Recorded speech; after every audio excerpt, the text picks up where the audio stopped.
मैं आपको बताना चाहूँगा कि ये एक अलग तरह का अभिनव प्रयोग है डॉक्टर साहब। इसमें किसी भी पत्रकार को सवाल पूछने की आज़ादी नहीं है। इसमें कोई पत्रकार सवाल नहीं करेगा।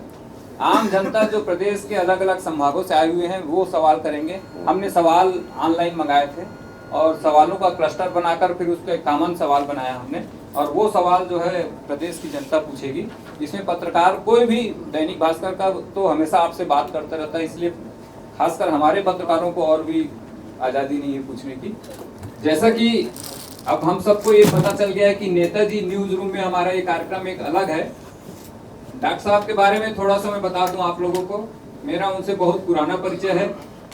जब वो राजनांदगांव में सांसद हुआ करते थे तब से मैं उनके संपर्क में हूँ, और मेरा सौभाग्य है कि वो उनके तीनों कार्यकाल में मैं उनके संपर्क में रहा। तीनों कार्यकाल मतलब 3 बार वो मुख्यमंत्री रहे, और उन्होंने जो छत्तीसगढ़ को एक ऊंचाई दी है उसके लिए आप सब एक बार कम से कम उनका तहे दिल से स्वागत करें। आज हम छत्तीसगढ़ को जिस रूप में देख रहे हैं इसमें डॉक्टर साहब का बहुत बड़ा हाथ है। हम सब उनके आभारी हैं कि उन्होंने छत्तीसगढ़ को एक नई दिशा दी है, एक नया मुकाम दिया है। अब मैं चाहूंगा कि इस स्वागत की प्रक्रिया को पूरी करने के बाद सवाल जवाब पर आएं, और जैसा कि जो हमारे सवाल हैं ये आप लोगों के द्वारा ही पूछे गए हैं, आप लोग ही पूछेंगे। मैं जिनसे कहूंगा वो अपना सवाल पूछेंगे। मैं सबसे पहले अविनाश गुप्ता जी से चाहता हूं कि वो अपना पहला सवाल करें। सर नमस्कार। सर आपने किसानों के दम पर 3 साल चुनाव जीता और किसानों को आपने बोनस नहीं दिया और ना ही कर्ज माफी की, जबकि विपक्षी पार्टियां लगातार किसानों पर फोकस कर रही हैं। इसके लिए आपके पास क्या काट है, और किसानों के हित में आपके पास क्या रोड मैप है, क्या योजनाएं हैं और क्या वादे हैं? छत्तीसगढ़ में ये मेरा सौभाग्य रहा कि 2003 में, 2008 में या 2013 में ऐसे 15 साल लगातार जनता ने विश्वास प्रकट किया और सरकार बनाने का अवसर मिला। इस दौरान 15 साल की यात्रा किसानों के साथ मिलकर ही हो सकती है। छत्तीसगढ़ में बिना किसानों के आशीर्वाद के छत्तीसगढ़ में कोई एक दिन भी मुख्यमंत्री नहीं रह सकता, ये पहली बात साफ है। इसलिए 15 साल मुख्यमंत्री रहा तो किसानों का सबसे बड़ा आशीर्वाद डॉक्टर रमन के ऊपर रहा। पहली बात बताना चाहूँगा कि उनका आशीर्वाद रहा, और हमने उनके जीवन में आमूलचूल परिवर्तन लाने की कार्य योजना बनाई। हमने कॉस्ट ऑफ प्रोडक्शन कम करने का काम शुरू किया। हमने एक नेटवर्क बनाया, और वो नेटवर्क छत्तीसगढ़ की लाइफलाइन है आज भी। Production, procurement, distribution. किसानों के जीवन में जो चमत्कारिक परिवर्तन आज छत्तीसगढ़ में दिख रहा है, सिर्फ उत्पादन बढ़ाना ही नहीं, प्रोक्योरमेंट का एक कंप्लीट सिस्टम पैदा करना, और उसी धान को चावल बना के डिस्ट्रीब्यूशन में 70 लाख गरीबों का पेट भरने का काम। ये चेन जब तक नहीं चलेगा पूरा, तब तक छत्तीसगढ़ का किसान का धान खरीदा नहीं जा पाता। इसलिए हमने एक कंप्लीट चेन बनाया, प्रोडक्शन, डिस्ट्रीब्यूशन और के नेटवर्क को, और इसमें हमने धान खरीदी की व्यवस्था शुरू की। हमने 5 लाख से शुरू करके 60 लाख मैट्रिक टन तक धान खरीदी की व्यवस्था की। 300 रुपया का बोनस की व्यवस्था भी हमने की। किसानों को बेहतर लाभ कैसे मिल सकता है?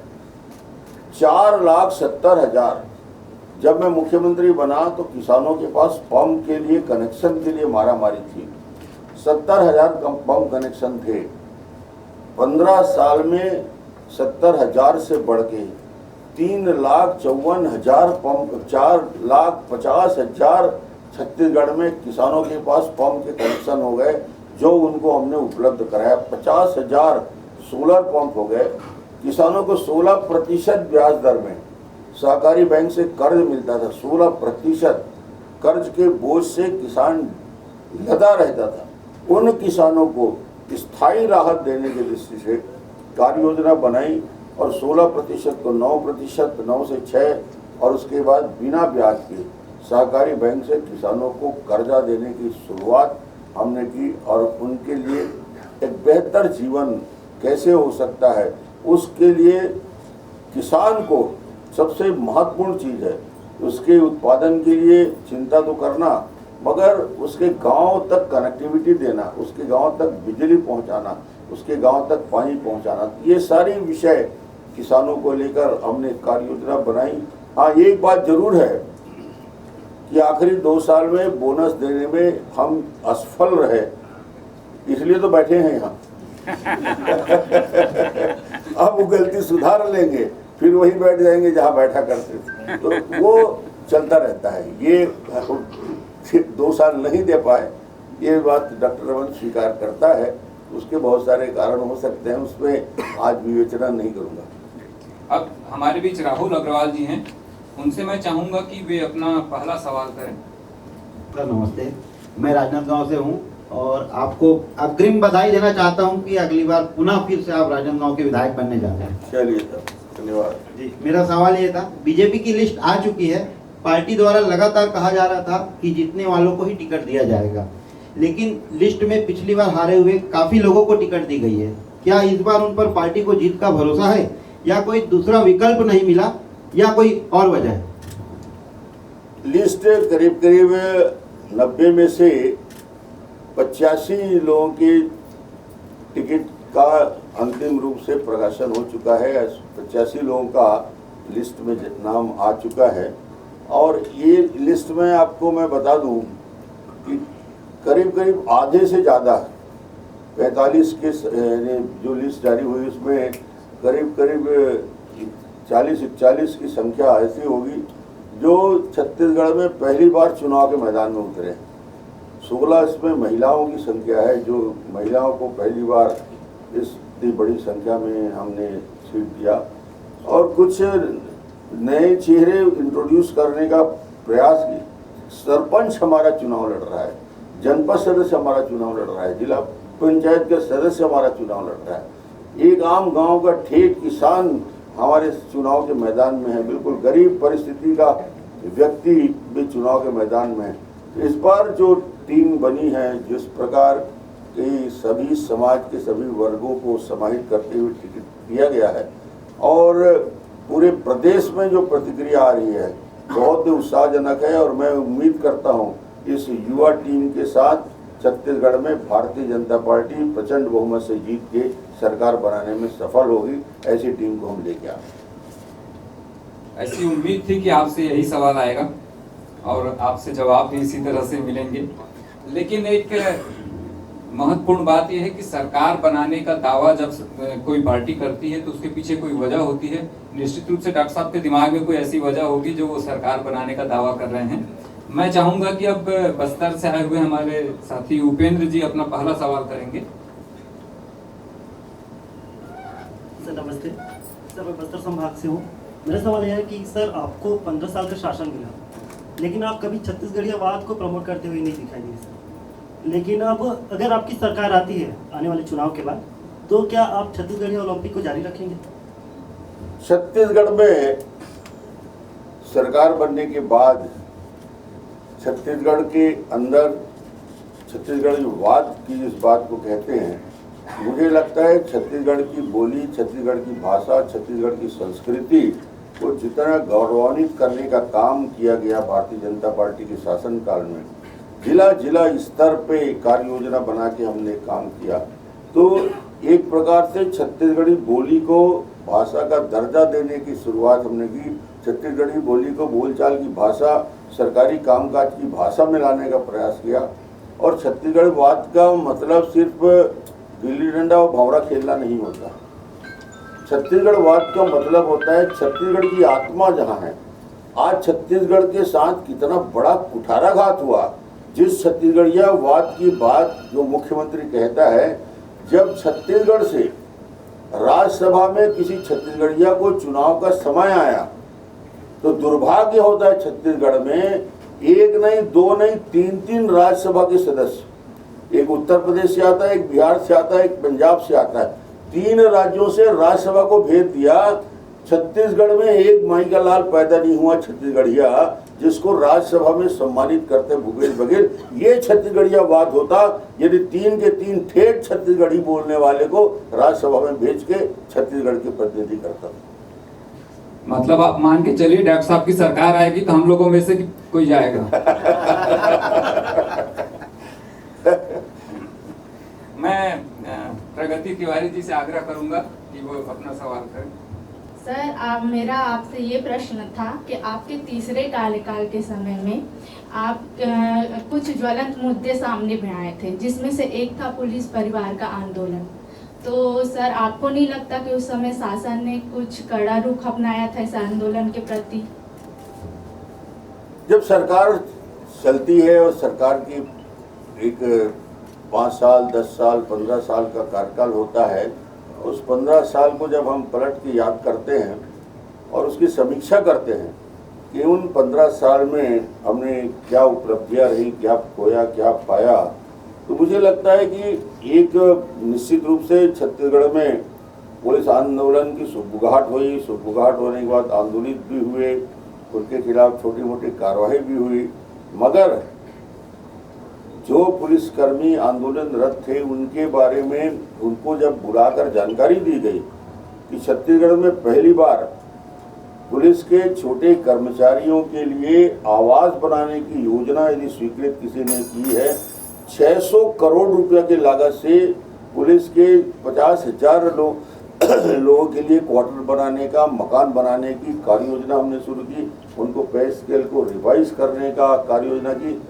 70,000 पुलिस कर्मियों की भर्ती यदि होती है तो छत्तीसगढ़ में भारतीय जनता पार्टी की सरकार में 70,000 में जब बोल रहा हूँ, इसका मतलब है बस्तर और में खास तौर से उस दौर में जब सर्वा जुलूम का दौर चला और हिंसा का दौर चला, हजारों बस्तरिया लोग पुलिस में आकर और काम में शुरुआत की, उनको भी रेगुलर करने का काम किया। तो पुलिस बल का मनोबल बढ़ाने के लिए नए थाने, नए चौकी के साथ साथ उनके लिए बेहतर सुविधा देने का काम किया और उसके बाद स्थिति नॉर्मल हो गई। डॉक्टर अनामिका पेशवानी जी हैं, मैं चाहूंगा कि आप अपना दूसरा सवाल पहले करें। नमस्कार सर, मेरा नाम डॉक्टर अनामिका सामनानी है, पेशवानी है, शादी के वसन नहीं चेंज हुआ। बिलासपुर संभाग से हूँ सर। मेरा क्वेश्चन ये है कि कल ही भाजपा की टिकट रिलीज हुई है जिसमें ये तय किया गया था कि करारी हार वाले मंत्रियों और विधायकों को टिकट नहीं दिया जाएगा, लेकिन फिर भी ऐसे लोगों को टिकट दे दिया गया है। तो इस चीज के पीछे क्या रणनीति हो सकती है? कुछ लोग निश्चित रूप से चुनाव के मैदान में कभी पराजित हो जाते हैं, कभी लंबी यात्रा जब चलती है और एक हार से पूरा जीवन किसी का समाप्त नहीं हो जाता। सचिन तेंदुलकर भी 0 में आउट हुआ करता था, मगर दूसरे मैच में फिर वो शतक मार देता था। तो हमारे पास ऐसे सचिन तेंदुलकर भी हैं जो एक बार 0 में आउट होके फिर शतक बनाने की क्षमता रखते। तो ये क्रम चलता रहता है, राजनीति में हार और जीत का क्रम चलता है। और वर्तमान स्थिति में उनकी सक्रियता को देखकर, जीत की संभावनाओं को देखकर पार्टी टिकट का चयन करती है और काफ़ी उसके अलग अलग पैरामीटर होते हैं। धन्यवाद डॉक्टर साहब। सतीश उपाध्याय जी सरगुजा से आए हैं, मैं चाहूंगा कि आप अपना पहला सवाल करें। जी, सरगुजा संभाग के मनगढ़ से आया हूँ सर। आदरणीय डॉक्टर रमन सिंह जी, मेरा सवाल है पर्यटन से जुड़ा हुआ है। छत्तीसगढ़ राज्य में पर्यटन की जहाँ बहुत संभावनाएं हम देख रहे हैं, लेकिन मुझे ऐसा लगता है कि अभी तक इस दिशा में कोई खास तरक्की नहीं हुई है, जबकि मध्य प्रदेश में निरंतर काम हो रहा है, धार्मिक कॉरिडोर बनाए जा रहे हैं। हमारे यहाँ ऐसा कब होगा, ऐसा होने में विलंब क्यों हुआ? और क्या आपको ऐसा लगता है कि अगर आपको मौका मिला तो ये धार्मिक कॉरिडोर और पर्यटन की विकास की संभावनाएं और आगे बढ़ेंगी? नहीं, बहुत अच्छा और महत्वपूर्ण प्रश्न भी है और सुझाव भी आपका महत्वपूर्ण है कि पर्यटन छत्तीसगढ़ के लिए खास तौर से बहुत बड़ा आने वाले भविष्य की संभावनाओं को खोलने वाला, राजस्व की दृष्टि से भी उपयोगी है और लोगों के संपर्क की दृष्टि से हम लोगों ने कार्यकाल में जो सामान्य आवश्यकता हमारे पर्यटन को खोलने के लिए जो बेसिक आवश्यकता थी उसको अध्ययन करके जितने पर्यटन स्थल हैं उन पर्यटन स्थल तक बेहतर कनेक्टिविटी देने की शुरुआत की। आप तो सरगुजा के हैं, सरगुजा में सड़क था ही नहीं। आखिरी गांव तक सड़क बनाने का काम, आखिरी पर्यटन स्थल बस्तर को, दंतेवाड़ा, सुकमा, बीजापुर, नारायणपुर को सड़क से आदमी जाएगा तभी जब वहाँ पे सड़कें हों बेहतर, वहाँ पे बेहतर गेस्ट हाउस हो। चित्रकूट ये ले जगदलपुर की बात, आज धीरे धीरे बस्तर का चित्रकूट डेवलप होके वहाँ पे अच्छे गेस्ट हाउस बन गए, वहाँ पे सड़कें बन गई, जगदलपुर तक जाने में सुविधा खत्म हो गई। सरगुजा से लेकर गोरमदेव की यात्रा यदि करना है तो आज वहाँ का यात्रियों के लिए सुविधा बढ़ी है। तो धीरे धीरे प्लानिंग करके एक पूरा टूरिस्ट का रोड मैप बना के काम चल रहा था। मगर ये बात कह सकते हैं कि बहुत छत्तीसगढ़ में अपार संभावना है। इसके लिए काफ़ी कार्य योजना जो बनी थी उसका पूरा क्रियान्वयन नहीं हो पाया, उसकी ज़रूरत है। मैं उपाध्याय जी से आग्रह करूंगा कि वे अपना दूसरा सवाल भी कर लें। दूसरा सवाल तो ऐसा है कि इस पर जो है हम लोग की जन आकांक्षाएं भी हैं और पूरे के पूरे जो है आशीष भी है। सर सवाल मेरा ये है कि अगर बीजेपी की सरकार, जैसा कि हम तेजी से देख रहे हैं जनाधार बढ़ रहा है, अगर बीजेपी की सरकार बनी तो क्या आप सीएम कैंडिडेट के रूप में दिखेंगे क्या?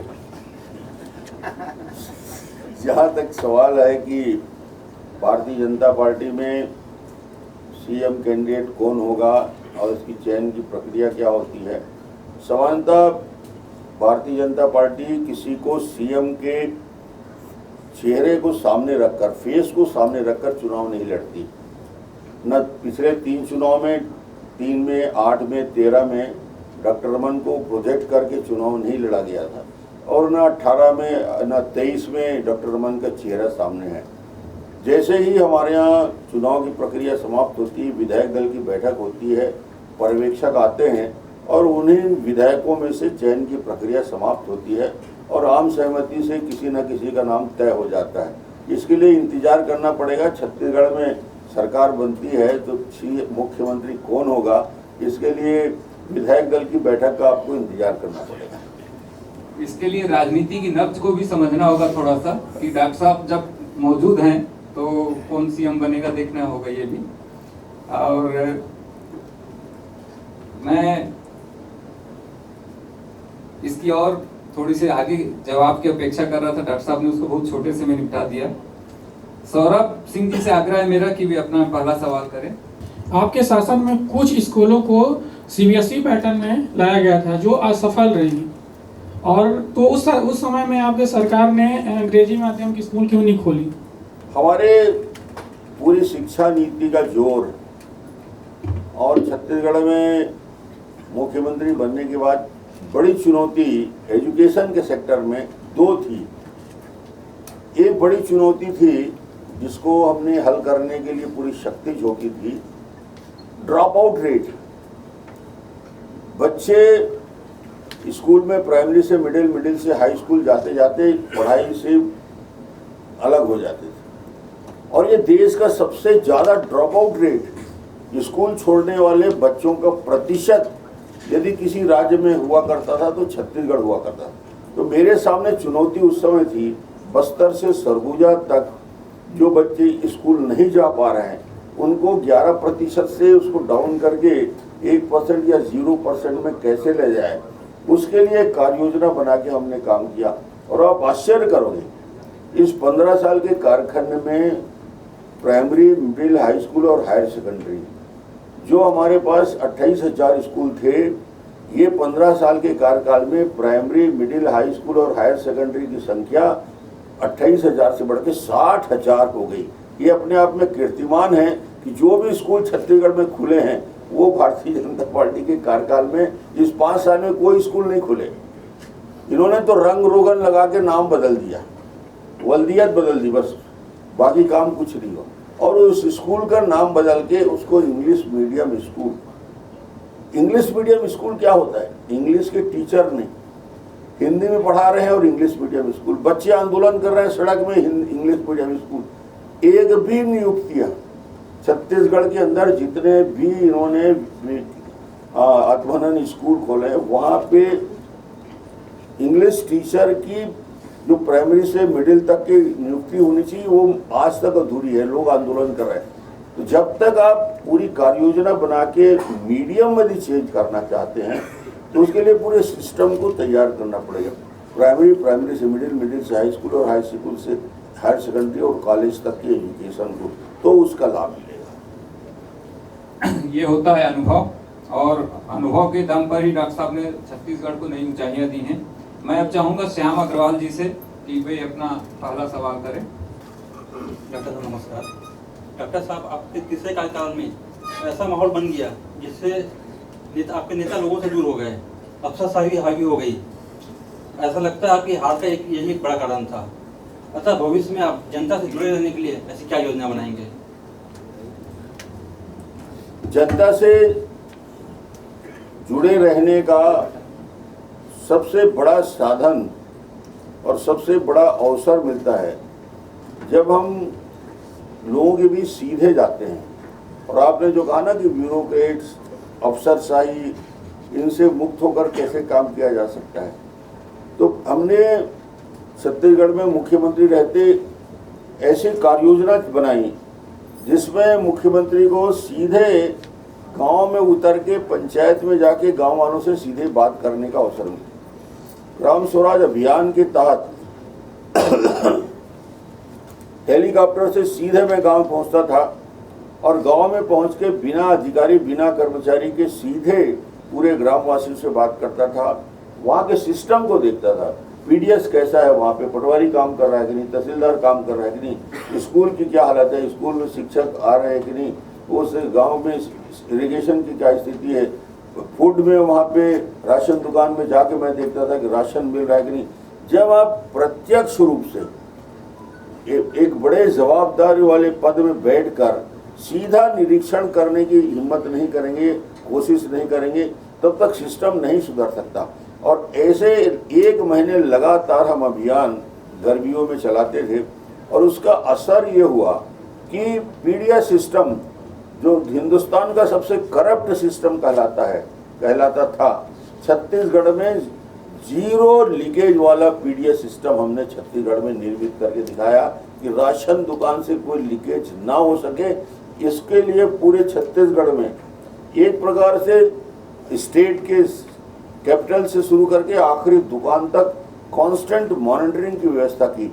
तो सिस्टम में सुधार करने के लिए सरकार को उतना ही जागरूक होना पड़ता है, सिस्टम को पारदर्शी बनाना पड़ता है और सारी व्यवस्था ऑनलाइन व्यवस्था में, जैसे डिस्पैच ऑर्डर होता है, जैसे राशन दुकान जारी होता है कि एक राशन दुकान है, अंबिकापुर में राशन दुकान है, उसमें रामलाल नाम का व्यक्ति दुकान चलाता है, वो यदि राशन लेके निकल रहा है शॉप से, उसकी गाड़ी को लगातार मॉनिटरिंग कोई भी व्यक्ति कर सकता है, कोई भी एजेंसी कर सकती है।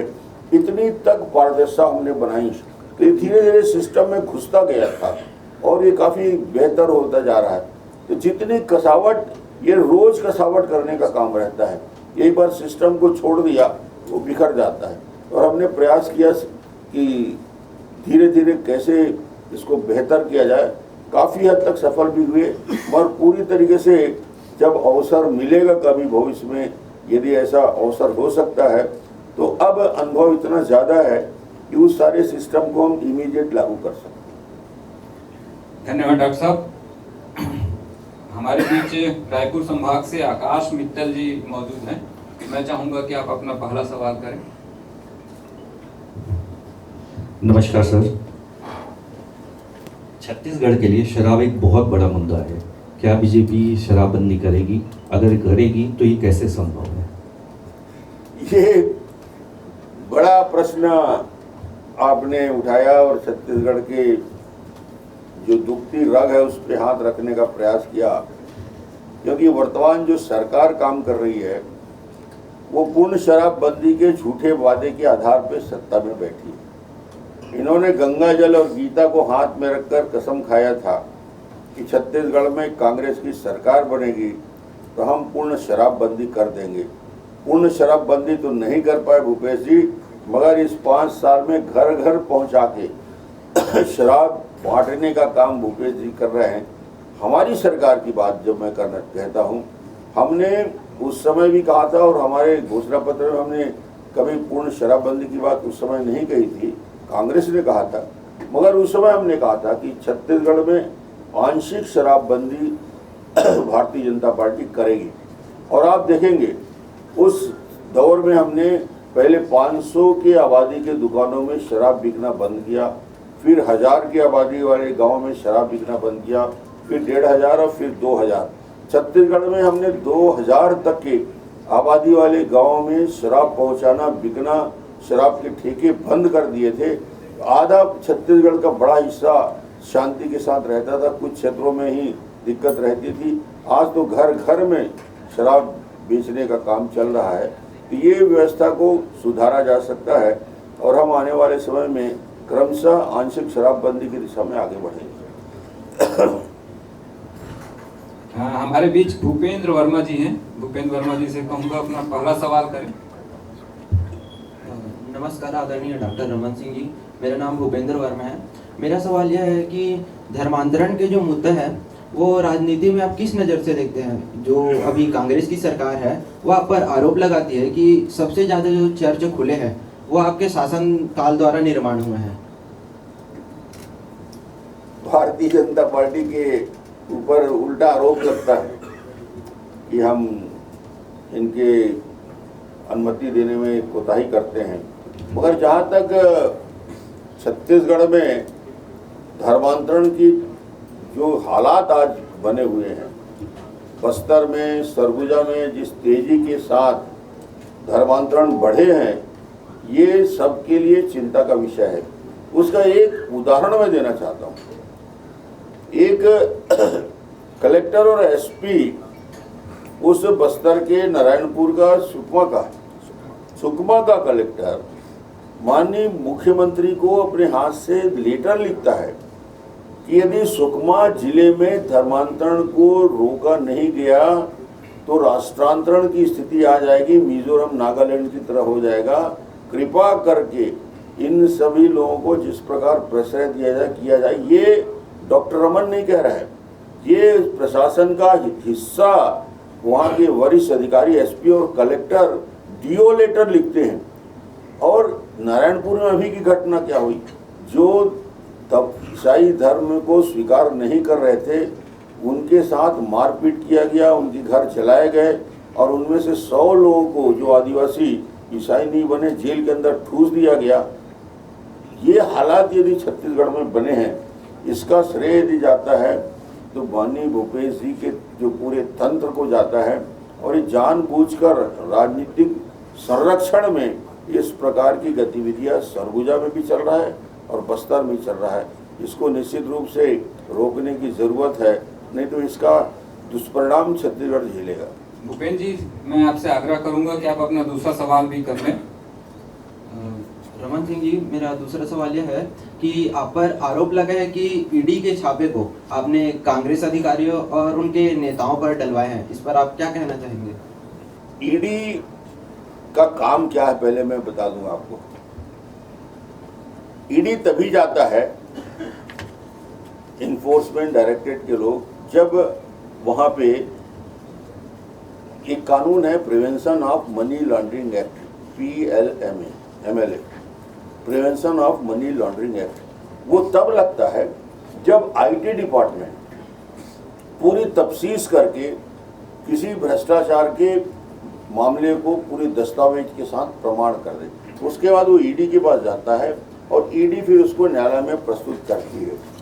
अब जिस राज्य में, छत्तीसगढ़ में, खुलेआम कोयले पे 25 रुपया प्रति टन की वसूली दिन दहाड़े हो रहा है, जिस राज्य में शराब, गवर्नमेंट के शराब दुकान पे, सरकारी शराब दुकान पे, सरकारी खजाने में जाने वाला 40% पैसा यदि किसी राजनीतिक दल के खाते में जा रहा है और वो घोषित रूप से 2180 करोड़ रुपया एक साल में यदि शराब में घोटाला होता है, यदि महादेव ऐप में हजारों लाखों करोड़ का सट्टा का खेल होता है, ये सारी कार्रवाई भूपेश जी को करना चाहिए था।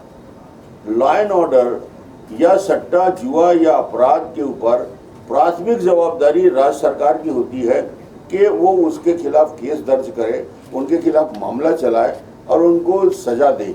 मगर भूपेश कभी इनके खिलाफ दर्ज नहीं करेगा, क्योंकि उनके ही ऑफिस के, उनके ही सचिवालय के सारे अधिकारी उनसे पैसा ले रहे हैं। उन्होंने उसको नहीं किया। बाद में जब इसकी शिकायत हुई, प्रमाणित हुआ, अकेले मैं आपको बता दूं कि 13,000 पेज के दस्तावेज डॉक्यूमेंट के सहित न्यायालय में प्रस्तुत किया है। इन्फोर्समेंट डायरेक्टरेट ने 13,000 पेज का दस्तावेज व्यक्ति के नाम सहित 500 600 करोड़ की बेनामी संपत्ति छत्तीसगढ़ में जब्त होती।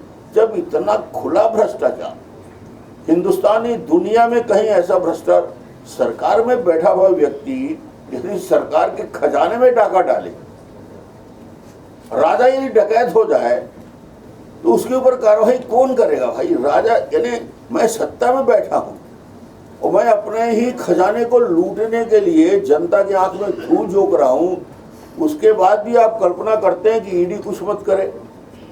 ईडी को तो करना ही पड़ेगा यदि इतना बड़ा भ्रष्टाचार हो रहा है। बल्कि अभी तो शुरुआत है, इसमें तो बड़ी कार्रवाई होनी चाहिए। मैं तो मानता हूं कि छत्तीसगढ़ में भ्रष्टाचार के दोष से मुक्त करने के लिए शराब घोटाला, चावल घोटाला या क्या नहीं घोटाला, अब लालू यादव तो बेचारा चारा घोटाले में 3 साल जेल में रह गया गरीब आदमी, मगर यहाँ तो गोबर घोटाला हो रहा है, चावल। यानी ये तो अद्भुत है भाई, ये छत्तीसगढ़ का महिमा अपरंपार है, लोग बर्दाश्त कर रहे हैं, बहुत बड़ी बात है। जी सर, धन्यवाद। हमारे बीच कांकेर से आए हुए हैं धर्मेंद्र देवांगन जी। आपसे आग्रह है कि वो अपना सवाल करें। आप दर्शक दीर्घ में खड़े हुए हैं। सर प्रणाम सर।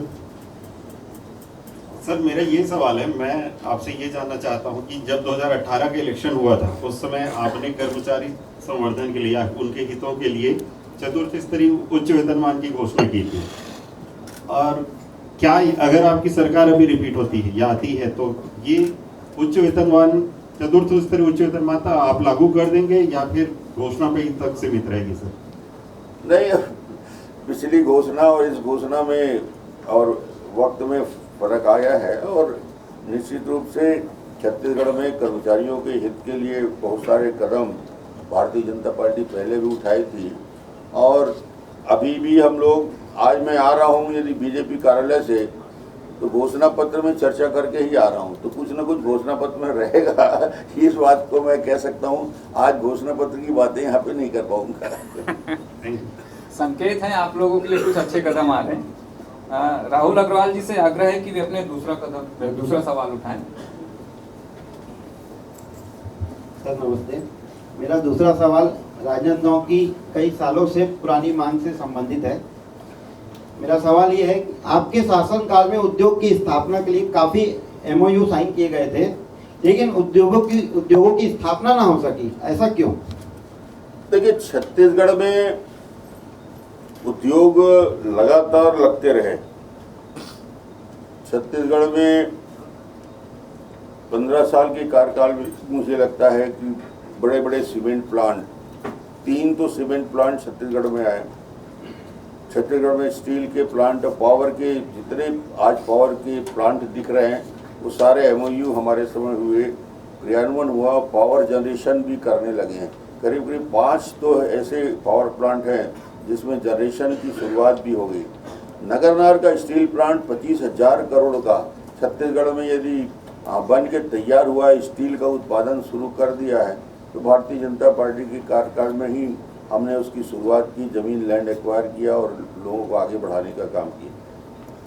और तेज़ी के साथ डेवलपमेंट के काम हो, विकास हो, इसकी हमारी चिंता रही।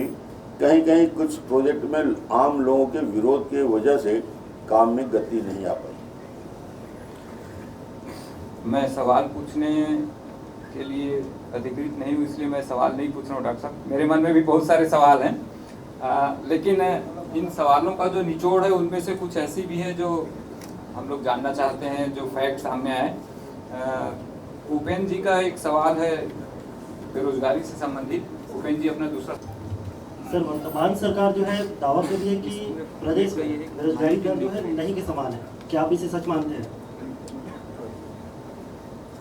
बेरोजगारी दर के बारे में भूपेश जी हमेशा गलत बातें छत्तीसगढ़ में फैलाते हैं, पेपर के माध्यम से भी फैलाते हैं। मैं पूछता हूँ भूपेश जी से, और आप सब गवाह हैं, भुक्तभोगी हैं, गवाह क्या हैं? आपके परिवार के बच्चे होंगे जवान, उनको मालूम होगा कि क्या स्थिति है। छत्तीसगढ़ में 5 साल में कितने भर्तियां की प्रक्रिया इन्होंने पूरी की, कितने पुलिस के कर्मी भर्ती हुए, कितने शिक्षक भर्ती हुए, कितने अलग अलग पदों में कर्मचारियों की नियुक्ति हुई छत्तीसगढ़ में। 5 साल में एक पद निकला था 19 पोस्ट चपरासी का, 19 पोस्ट चपरासी का ऐड आया था, और 19 पद चपरासी के लिए 60,000 लोग आवेदन करते हैं। अब भूपेश बोलता है बेरोजगार नहीं, वो 60,000 चपरासी के लिए जा रहे हैं। और पीएससी में तो भैया तुमने तो रिजर्व करा दिया है, तुम्हारा चेयरमैन का बेटा ही होगा, उसका भतीजा होगा, तुम्हारे पार्टी के अध्यक्ष का बेटा होगा, भतीजा होगा। दूसरे गरीब व्यक्ति तो पीएससी में एग्जाम देना भी बंद करते जा रहे हैं। ऐसी स्थिति जहां हजारों लाखों बच्चों का भविष्य का सवाल है, वहां यदि इस प्रकार की बोली लगाई जाएगी और पीएससी के भर्ती में यदि इतना बड़ा करप्शन का खेल खेला जाएगा, तो ये सारी संस्थाएं चौपट हो जाएगी, जिनका पूरा देश और दुनिया में, छत्तीसगढ़ की वो रीढ़ की हड्डी है। हमारे लोग तैयार होते हैं जो प्रशासन में काम करने वाले, वो यदि करप्ट हो गए तो फिर क्या बचेगा छत्तीसगढ़। इस स्थिति से मुक्त होना चाहिए और रोजगार के अवसर को झूठी बातों से नहीं करके कोशिश करना चाहिए कि ज़्यादा से ज़्यादा रोजगार के अवसर मिले, मगर उसमें ये सरकार असफल रही है। हमने अपने काल में 1 लाख शिक्षाकर्मी की नियुक्ति की, हमने 1,70,000 पुलिस कर्मियों की नियुक्ति, 10,000 नवयुवकों को पीएससी के माध्यम से भर्ती करने का काम किया, 10,000। बस्तर में आपको आश्चर्य करोगे, बस्तर के लोग होंगे काफ़ी, जिला काडर बनाया हमने, डिस्ट्रिक्ट लेवल पे तृतीय और चतुर्थ वर्ग कर्मचारियों को सीधे नियुक्ति का अधिकार वहाँ के स्थानीय लोगों को देने का काम किया, स्थानीय आरक्षण की सुविधा के साथ। बस्तर के सभी जिलों में करीब 5,000 पद की नियुक्ति वहाँ पे हुई।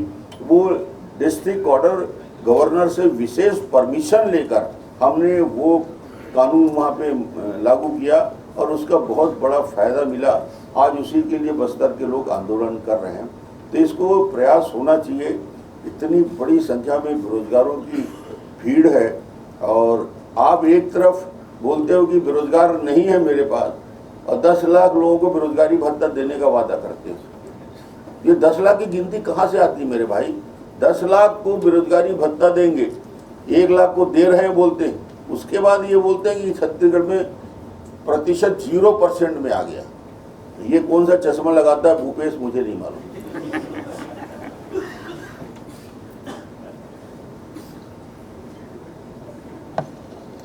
अखबारों की हर लाइन और समाचार पोर्टल की हर लाइन जो है कितनी सच्चाई लिए हुए होती है, उसको डॉक्टर साहब थोड़ा धीरे धीरे खोल रहे हैं। मैं चाहूंगा प्रगति तिवारी जी से कि वे अपने दूसरा सवाल करें। सर, मेरा दूसरा सवाल आपसे ये है कि आपके कार्यकाल में मोबाइल वितरण जैसी योजना स्टार्ट हुई थी, जिसका कोई सकारात्मक असर दिखाई नहीं दिया। आपको नहीं लगता कि इसकी जगह पे आपको गरीब किसानों के लिए कर्ज माफी जैसी योजनाएं लानी चाहिए थी? आपका प्रश्न बहुत अच्छा प्रश्न है।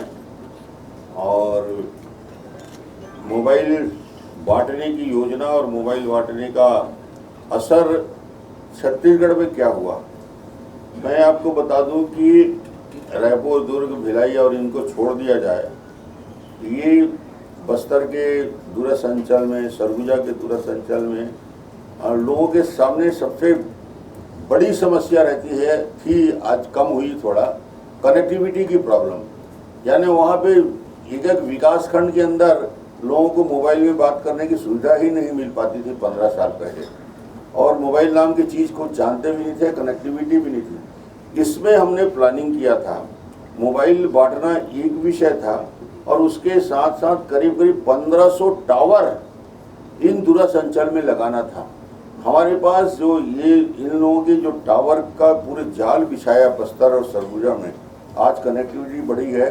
हर विकास खंड के मुख्यालय से लेकर आज छत्तीसगढ़ में ये स्थिति है कि छत्तीसगढ़ का हर पंचायत इंटरनेट से मुख्यालय से जुड़ गया है। यानी मैं किसी सरपंच से सुकमा के, दंतेवाड़ा के, बीजापुर के या सरगुजा की बात करना चाहता हूँ तो उससे मैं बात कर सकता हूँ। ये स्थिति कनेक्टिविटी की बन पाई है, ये लगातार टावर के, और ये टावर और मोबाइल दोनों एक साथ जुड़ा हुआ विषय था। कोविड काल में सबसे ज़्यादा उपयोगी कोई था तो हमारा मोबाइल ही था, जो लोगों के लिए सबसे बड़ा उपयोगी बन गया था। बच्चे एग्जाम में भी उसका उपयोग करते हैं।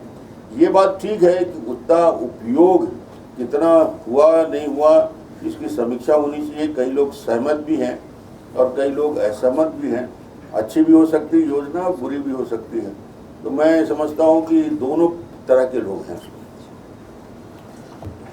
सौरभ सिंह जी से आग्रह है कि वे अपने दूसरा सवाल करेंगे। आप चावल वाले बाबा कहलाए, गरीबों को चावल देने की स्कीम आपने शुरू की, ये भी सरकार धान खरीदी, बोनस में आगे निकल गई। आगे आपको मौका मिलता है तो क्या करेंगे नया इस क्षेत्र में? देखिए, चावल का विषय जो आपने प्रश्न में उठाया है,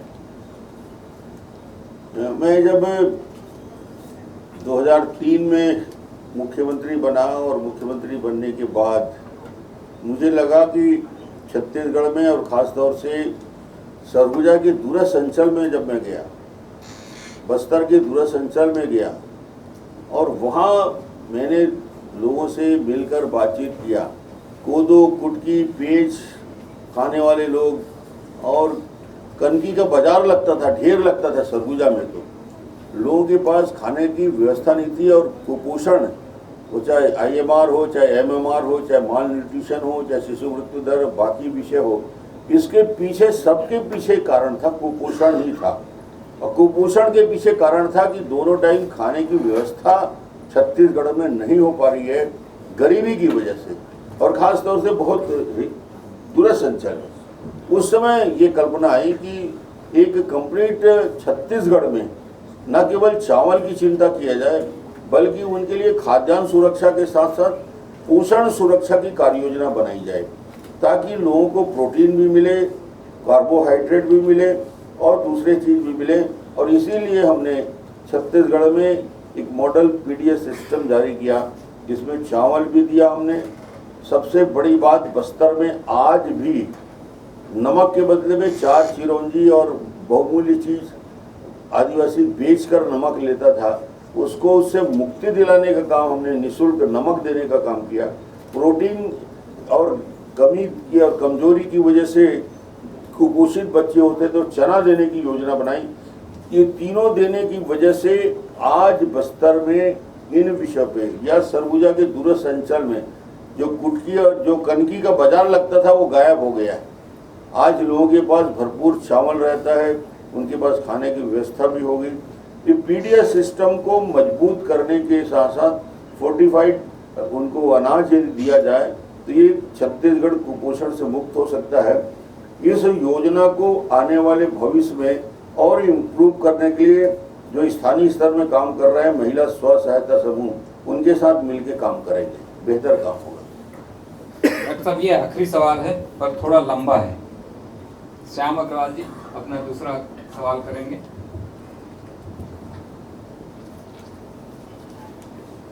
डॉक्टर साहब, आपकी सरकार 15 साल रही, लेकिन नक्सली समस्या खत्म नहीं हो पाई।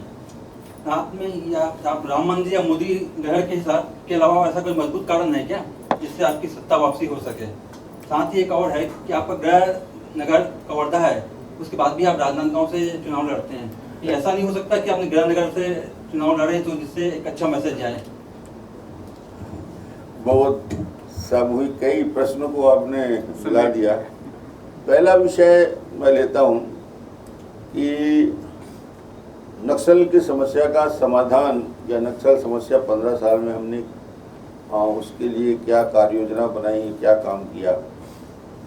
नक्सल समस्या के निराकरण के लिए भारतीय जनता पार्टी की सरकार बनने के बाद रणनीति में हमने परिवर्तन लाया। आप आश्चर्य करेंगे, 2003 में जब मैं मुख्यमंत्री बना तो पुलिस के जवान या पुलिस का जो एवरेज एज था वो बुजुर्ग पुलिस वाले मिलते थे, सड़क में घूम के वसूली करने वाले पुलिस के जवान मिलते थे और उनके पास ना कोई प्रशिक्षण था, जंगल वॉरफेयर के बारे में जानते ही नहीं थे, कैसी लड़ाई हो सकती है नक्सलियों से उसके बारे में जानकारी। हमारे थाने ऐसे थे कि आप एक तरफ से घुस के दूसरी तरफ निकल जाओ। आप आश्चर्य करेंगे, थाने लूटा जाता था छत्तीसगढ़ में, 11 थाना लूटे गए छत्तीसगढ़ में। थाना लूटना अपने आप में छत्तीसगढ़ में ही होता था। तो ये थाने लूट लिए जाते थे, शस्त्र ले जाया करते थे, पुलिस में बाउंड्री वॉल नहीं था। मुझे लगा पूरे सिस्टम को चेंज करना पड़ेगा, छोटा मोटा काम नहीं था। तो पहले तो नियुक्ति की प्रक्रिया की, यंग लड़कों को पुलिस में भर्ती किया, 40, 50, 60 हज़ार उनको जंगल वॉरफेयर में हमने कांकेर में स्थापना की। ये वर्ल्ड क्लास प्रशिक्षण बच्चों को जंगल वॉरफेयर में लड़ने के लिए कांकेर के उस इंस्टीट्यूट में दिया। उनको बाद में नॉर्थ ईस्ट भेजकर उनको प्रशिक्षित किया। उनके आधुनिक शस्त्र दिए गए, AK-47, 56 और 57 दिए गए। उनके अंदरूनी इलाके में नए नए 1-1 करोड़ के थाने हमने वहाँ पे शुरू करके बनाए, मजबूत थाने बनाए किले जैसे, और लगातार मॉनिटरिंग करने का काम करते हैं। इसका असर ये हुआ, इतनी सारी व्यवस्था बनाने का काम, और हमने फिर गवर्नमेंट ऑफ इंडिया से बात करके सेंट्रल फोर्सेस, आज 60,000 सेंट्रल फोर्सेस छत्तीसगढ़ में काम कर रही है। CRPF है, ITBP है, अलग अलग फोर्स है, BSF है, ये सारे फोर्सेस छत्तीसगढ़ में बस्तर से सरगुजा तक काम कर रही। 2 फायदा हुआ। आप बोलते रिजल्ट क्या था? एक रिजल्ट, सरगुजा के भाई साहब बैठे हैं, सरगुजा में लोग रात को निकलना बंद कर दिए थे। सरगुजा गांव के गांव खाली हो गया, सब लोग आके अंबिकापुर में बसने लगे थे, जितने पास थोड़ी बहुत जमीन जायदाद था, सबको रात में खतरा रहता था। वो सरगुजा जो पूरी तरीके से नक्सल से पीड़ित था, आज सरगुजा में रात को 12 बजे भी लड़कियां स्कूटर में घूम सकती है, अंबिकापुर में, पूरे शहर में, पूरा सरगुजा जो है नक्सल समस्या से पूरी तरीके से मुक्त हो गया है। बस्तर भी, मैं आपको कहना चाहूँगा, हम अंदर तक घुस गए, अंदर तक हमारी सड़क पहुँच गई, सड़कें ही नहीं थी, हमने सड़क।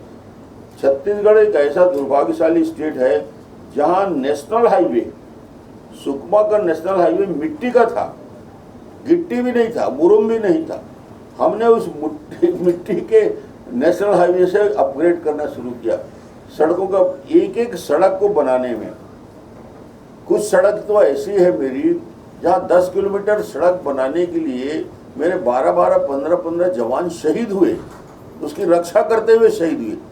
उन सड़कों में मैं चल के देखा मोटरसाइकिल से, मुझे बड़ा आश्चर्य हुआ। उतनी बड़ी लड़ाई बस्तर में हमारे पुलिस के जवानों ने लड़ी है। अब हम उस पोजीशन में आए हैं कि आज नक्सली इतने हिम्मत नहीं करते कि हमारे थाने में घुस जाएं और लूट करें। अब वो ID ब्लास्ट करके हमको मार सकते हैं। आमने सामने की लड़ाई में अब वो पीछे काफ़ी कमज़ोर हो गए हैं। मुझे लगता है कि अब रफ्तार के साथ यदि काम करते रहेंगे तो ये परिवर्तन होगा, और छत्तीसगढ़ में जैसे सरगुजा मुक्त हुआ है, बस्तर भी पूरी तरीके से बहुत जल्द, यदि अच्छी इच्छा शक्ति चाहिए सरकार की, आप डर के कुछ नहीं कर सकते। यदि आप नक्सलियों से डरते भी रहोगे, नक्सलियों को पैसेज भी देते रहोगे, तो कभी कुछ नहीं होना। लड़ना है तो हिम्मत के साथ, दमदारी के साथ, चुनौती दे के लड़ना पड़ता है नक्सलियों से, जीवन को खतरे में डालना पड़ता है। ऐसा ये छोटा मोटा छोटी लड़ाई नहीं है, बहुत खतरनाक लड़ाई है। इसमें कभी भी कुछ भी हो सकता है, और हो सकता था, और हो सकता है। तो ये लड़ाई हम लड़ते रहते हैं, मगर आप आश्वस्त रहिए, छत्तीसगढ़ आने वाले समय में 100% नक्सल समस्या से मुक्त होगा। मैं इस दावे के साथ कह सकता हूँ। इसमें बहुत ज़्यादा विलम्ब नहीं है, कोशिश करेंगे। जो भी पार्टी सत्ता में आती है थोड़ा प्रयास करेगा तो हो जाएगा। मेरा सीट राजनांदगांव है, उसके पहले मैं डोंगड़ गांव लड़ा, उसके पहले मैं कवर्धा में 90 से 98 तक एमएलए रहा। कवर्धा में मध्य प्रदेश, जब मैं मध्य प्रदेश में विधायक बना तो पहली बार कवर्धा में विधायक बना, दूसरी बार कवर्धा में विधायक बना, तीसरी बार मुझे राजनांदगांव लोकसभा से लोकसभा लड़ने का अवसर मिला। माननीय मोतीलाल वोरा जी सांसद हुआ करते थे, उनके खिलाफ मुझे पार्टी ने बोला कि मोतीलाल वोरा जी के खिलाफ कौन लड़ेगा, कौन आसानी से हारेगा, बिना डरे कौन हार सकता। मैं कहा मैं हूँ, क्योंकि जीतने का कोई प्रश्न ही नहीं था। वोरा जी से कौन जीतेगा, गवर्नर थे, मुख्यमंत्री थे, मैं तो विधायक था सामान्य से। तो मैंने कहा मैं हारने को तैयार हूँ। तो पार्टी ने मुझे अवसर दिया, जीत गया मैं। केंद्र में अटल जी ने मुझे मंत्री बना दिया। मंत्री बनाने के बाद मैं पूरे जिले घूमता रहा। उसके वजह से मुझे लगा कि राजनांदगांव लोकसभा में 8 विधानसभा में जाता हूँ तो पहला इलेक्शन मैं राजनांदगांव कवर्धा छोड़ने के बाद डोंगड़ गांव में लड़ा। डोंगड़ गांव वालों ने मुझे विधायक बनाया। उसके बाद कवर्धा छोड़ने के बाद, उसके बाद फिर ये 3 चुनाव हुए। इसमें मैं राजनांदगांव से मुझे लोगों ने, आप प्रेम से बुलाओगे आपके यहाँ आ जाऊंगा मैं। क्या होता है सर, आप राजनांदगांव छोड़ेंगे और राजनांदगांव वाले आपको नहीं छोड़ेंगे। जो राजनांदगांव ने इतना सम्मान और इतना प्रेम दिया, अद्भुत अद्भुत, यानी वो संस्कारधानी नगरी को मैं कभी भूलूंगा नहीं, और वहाँ के लोगों को मैं प्रणाम करता हूँ। बहुत प्रेम दिया। और इस चुनाव में भी मैं, भारतीय जनता पार्टी ने मुझे टिकट कल ही घोषित किया है, तो मैं भी शायद राजनांदगांव से ही फॉर्म भरने जाने वाला हूँ। और अगली बार आपको देखेंगे, आप लोग ये आग्रह करोगे तो जो बुलाएगा जाने में क्या दिक्कत है। एक सवाल रह गया डॉक्टर साहब, राम मंदिर या मोदी जी की लहर, किसकी बदौलत आप सत्ता में आना चाहते? देखिए, राम जन्मभूमि में राम मंदिर का निर्माण राजनीतिक या वोट की राजनीति का मुद्दा नहीं है। ये सैकड़ों सालों की इस देश के लाखों करोड़ों लोगों के लिए स्वाभिमान का प्रश्न था। और इस स्वाभिमान के प्रश्न को लेकर कितने संघर्ष हुए, कितने युद्ध हुए, कितने मोर्चे पे काम हुआ, मगर इसका क्रेडिट जाता है इतने लंबे 400 साल के संघर्ष के बाद, मोदी जी आने के बाद यदि मंदिर का निर्माण यदि शुरू हो गया है, ये देश के लिए इससे बड़ा गौरव और सौभाग्य का विषय नहीं हो सकता। जहाँ तक मोदी जी किस विषय को लेकर 2024 का चुनाव जीतेंगे, तो मोदी जी, और एक ऐसा व्यक्तित्व है मोदी जी का कि उसकी तुलना हिंदुस्तान में कोई नेता तो है ही नहीं। दुनिया के अंदर राजनीति क्षेत्र में अभी जितने लोग काम कर रहे हैं, मुझे लगता है कि मोदी जी के मुकाबला कोई हिंदुस्तान में कोई नेता नहीं है जो इतनी लोकप्रियता हासिल किया हो। इस देश की इकोनॉमी को दुनिया में 5वें स्थान में पहुंचाने का काम किया। गरीबों के जीवन में जो व्यापक परिवर्तन आया है वो मोदी जी के ही कार्यकाल में जो परिवर्तन आया है। यदि 4 करोड़ लोगों के लिए घर बने, 12 करोड़ लोगों के लिए शौचालय का निर्माण हुआ, 8 करोड़ घरों में शुद्ध पेयजल की व्यवस्था करने का काम किया, बिजली की व्यवस्था सभी घरों में ले जाने का काम हुआ, ये सारे काम के साथ 80 करोड़ लोगों के 2 साल तक लगातार भोजन के लिए कोरोना काल में चावल देने का काम यदि हुआ, करीब 50 लाख लोगों को 10 लाख रुपया तक आयुष्मान भारत में निःशुल्क इलाज करने की सुविधा देने वाला कोई प्रधानमंत्री है तो नरेंद्र मोदी जी है। तो मोदी जी राष्ट्रीय अंतर्राष्ट्रीय स्तर में जो लोकप्रियता हासिल की है वो उसका कोई मुकाबला नहीं। और इसलिए मैं कह सकता हूँ कि आने वाले समय में 2024 में 1 बार 2 बार प्रधानमंत्री बने हैं, तीसरी बार मोदी जी पूर्ण बहुमत के साथ फिर प्रधानमंत्री बनेंगे। अब कोई ताकत नहीं रोक सकती। उनका सवाल ये था कि यहाँ पर आपकी जीत के लिए क्या मोदी लहर मददगार है? मोदी जी का निश्चित रूप से, मोदी जी की योजनाओं को हम गांव-गांव में बताते हैं और उसका लाभ मिलेगा।